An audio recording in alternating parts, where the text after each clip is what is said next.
The narcissist, the adulteress, and the unfortunate spouse. The following is a true story.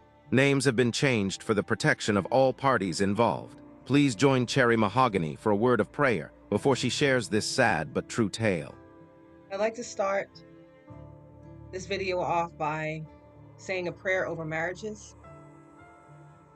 I never ever want to underestimate how many forces come against marriages and how much Satan wants to destroy our marriages. However, there are certain things that we must do as the one that made a vow before God to our spouse to be faithful to them. And this story is going to highlight a true event that I witnessed firsthand. And so I want to start by saying, Lord, anyone that's watching this video who is in a marriage, I pray that you would protect their marriage, protect my marriage as well, from third parties, adultery, lies, deceit, any type of being a traitor to your partner, your best friend. And I pray that anybody that's watching this video who's going through what I'm going to share in this video, that God would heal their heart, and if it's God's will, to restore their marriage. Because I do understand that once trust is broken, and when there is betrayal, it's only by the grace of God that people can get past that. So that's what I pray. And so for today's video, the narcissist, the adulteress, and the unfortunate spouse. The narcissist's name is going to be Donovan. The adulteress's name is going to be Felicia. And the unfortunate spouse name is going to be Paul. So, for context, Felicia and Paul are married, and they have 2 children. Felicia works in an office, and her husband is a security guard, and he works overnight. But they have been a married couple for over a decade, and things seemingly were going well in their marriage from the outside. Third parties like myself, anybody from the outside looking in, just assume these people were happily married. Until in the company that Felicia worked at, there was a change in management. And with this change in management came a new person in charge. So instead of the female Latina manager, it was now a male Caribbean manager. And Felicia is also Caribbean. And these 2 people just happened to come from the same country and spoke the same language. Now, Felicia's husband, Paul, like I said, he works at night, he does security. And when Felicia met Donovan, there was immediate attraction. She was attracted to him instantly.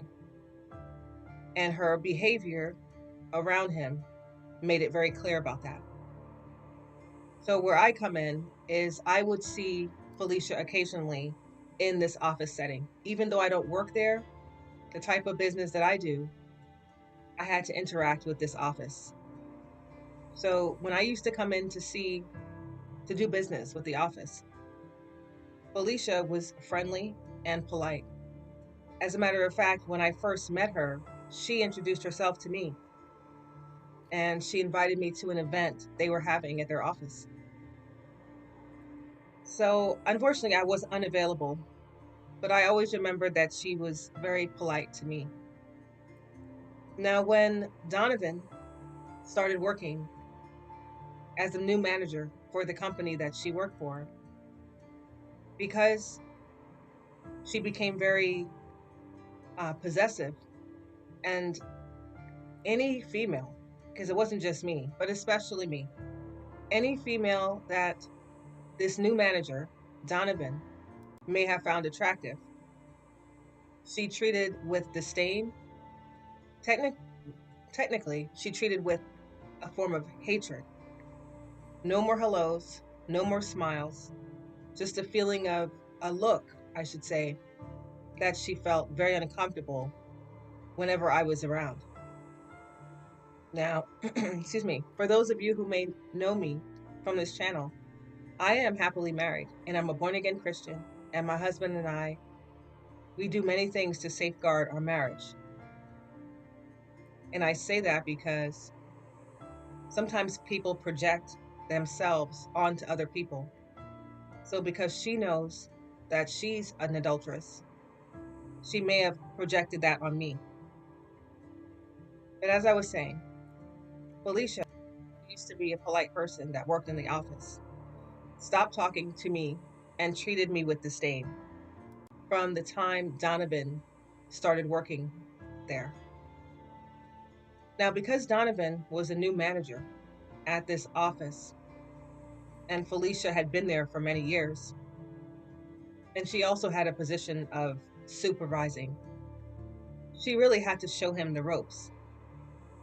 So that meant there was an excuse for them to be around each other all the time, go over the office building together all the time, having lunch together. I'm guessing this is what they believed it was an excuse. But they spent so much time together that anyone, myself included, and any observers, including Felicia's husband, Paul, could tell that there was something going on with these two, Donovan and Felicia. So, Donovan and Felicia, before long, not only were they walking everywhere together, around the office together, talking at each other's desks, if he was somewhere, she was right behind him. And it was clear to me that they'd crossed the line in some way. And as a born again Christian, we know that if it has the appearance of evil, we shouldn't do it. Now, they were way past the appearance of evil. One time, I was in the office and neither of them were present. So I look out the window and I see her getting into his car. But Felicia was getting into Donovan's car. But who was standing right outside, looking sad and pathetic? Felicia's husband, Paul. So she was getting into Donovan's car on the passenger seat, right in front of her husband, and they drove away together. I can tell you this, that even if people say to their spouse, for example, if Felicia told her husband, Paul, we're just going to go to Office Depot, or we have to run to Walmart to pick up some supplies. The way that the spouse, Paul, must have felt standing there in the parking lot, staring at the car as it drove away with his wife in it and another man who she's clearly attracted to, must have really been heartbreaking for him. Now, time passes, right? This whole scenario lasted about 6 months. And as life will have it, I had other offices to go to, other things to do. I had not been in that office for several months, probably about 3.5 months. Part of the reason I didn't go there is because it felt very toxic and negative. And if there was any way for me to take care of any business without going there, I did it by email or by phone. So just before I intentionally separated myself from having to step foot in that environment, a new woman who worked immediately under Donovan, his assistant, entered the scene. Now, we have Donovan who I failed to mention is a married man. We have Felicia, who helped show Donovan the ropes and was right there like a little puppy dog following him around everywhere. We have the new person. Let's just say her name is Jeanette. We have Jeanette, who is now immediately under Donovan, his assistant, answering calls for him, taking messages, communicating with him in depth about everything, and working much closer to him than Felicia did.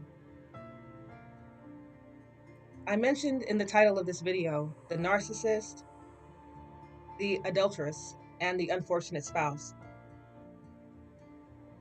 I intentionally left out Jeanette because wherever there's a narcissist, there is going to be new supply. New supply meaning Donovan the narcissist gained all the information that he needed from Felicia, the adulteress. And wouldn't you have it, wouldn't you know, excuse me, wouldn't you know that he needed an assistant? But because he's a manager, he was over the hiring process.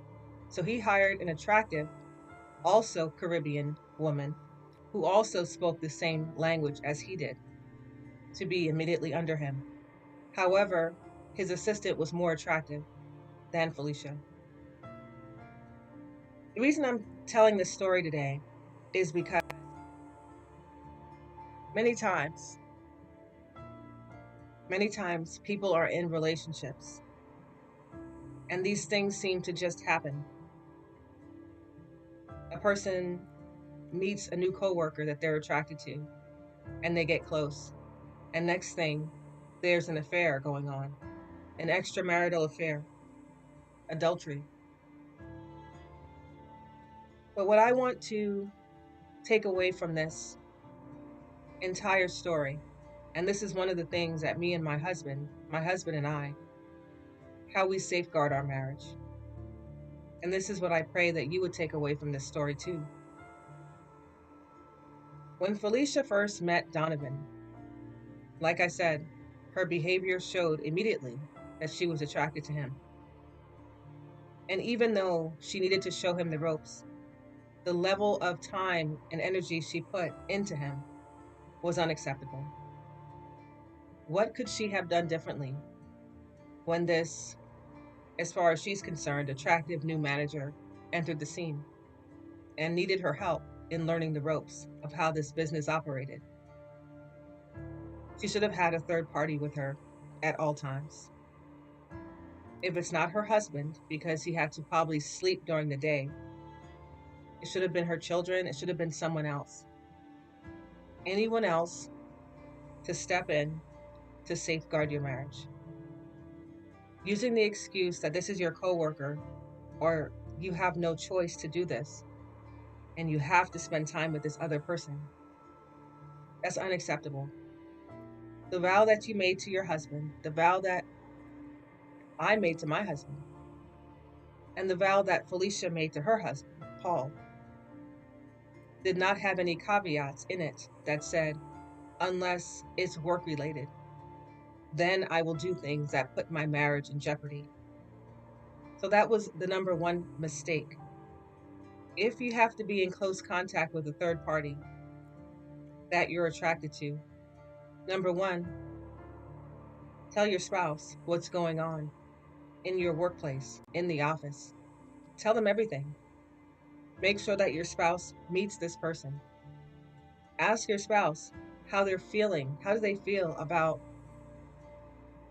you, or in this situation, Felicia?